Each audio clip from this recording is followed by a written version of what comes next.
Hi hello friends, అందరూ ఎలా ఉన్నారు? మేమైతే చాలా బాగున్నాం. మీరు కూడా బాగుండాలని కోరుకుంటున్నా. అయితే ఈరోజు వీడియో వచ్చేసి సాంబార్ అండి. సాంబార్కి కావాల్సిన ఐటెం మెయిన్ కందిపప్పు.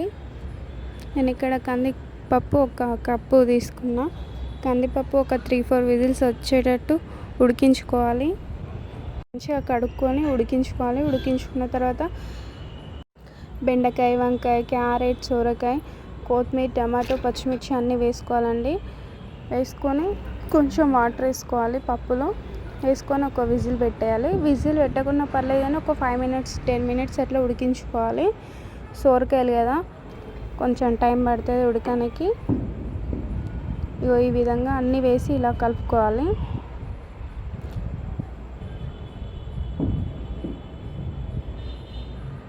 మంచిగా కలుపుకున్న తర్వాత కొంచెం చింతపండు రసం పోసుకోవాలి ఫ్రెండ్స్. తర్వాత ఉప్పు, కారం, పసుపు అన్నీ వేసి మళ్ళీ ఒకసారి కలపాలి. ఉప్పు తగినంత వేసుకోండి. కారం కూడా మీకు నచ్చినంత వేసుకోవచ్చు. మంచిగా కలుపుకున్న తర్వాత ఒక 20 మినిట్స్ అట్లా వేడి చేయాలి, అంటే మరగనివ్వాలి.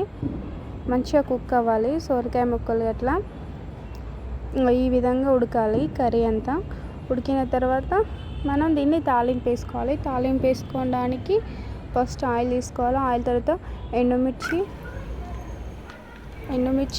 ఎల్లిపాయలు, జీలకర్ర, ఆవాలు, కరివేపాకు తీసుకోవాలి ఫ్రెండ్స్. ఫస్ట్ ఇవన్నీ వేసుకున్న తర్వాత ఎండుమిర్చి వేసుకోవాలి. జీలకర్ర, ఆవాలు వేసుకున్న తర్వాత ఎండుమిర్చి వేసుకున్న తర్వాత కరివేపాకు, కొత్తిమీర వేసుకోవాలి. అంతే, ఇంకా రెడీ అయిపోయినట్టే. ఈ తాలింపు ఆ పప్పులో వేసేయాలి, సాంబార్లో వేసేయాలి.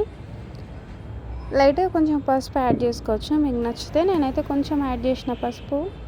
సో ఫైనల్గా పప్పు అయితే ఈ విధంగా అయింది. చాలా టేస్ట్ ఉంది ఫ్రెండ్స్.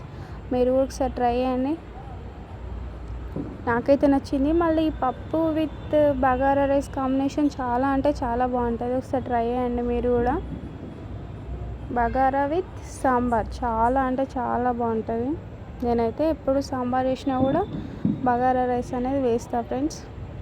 నాకు అలానే నచ్చుతుంది. చూడండి ఎంత కలర్ఫుల్గా ఉందో. టేస్ట్ కూడా చాలా బాగుంది ఫ్రెండ్స్. అన్నీ వేసుకోవాలి సాంబార్లో. సొరకాయ మాత్రం మస్ట్ అండ్ షుడ్. ఖచ్చితంగా సాంబార్ అంటే సొరకాయ ఉండాలి. టేస్ట్ మాత్రం చాలా బాగుంది. సొరకాయ లేకపోతే దోసకాయ కూడా వేసుకోవచ్చు. Bye friends. లైక్ చేయండి, షేర్ చేయండి, సబ్స్క్రైబ్ మై ఛానల్.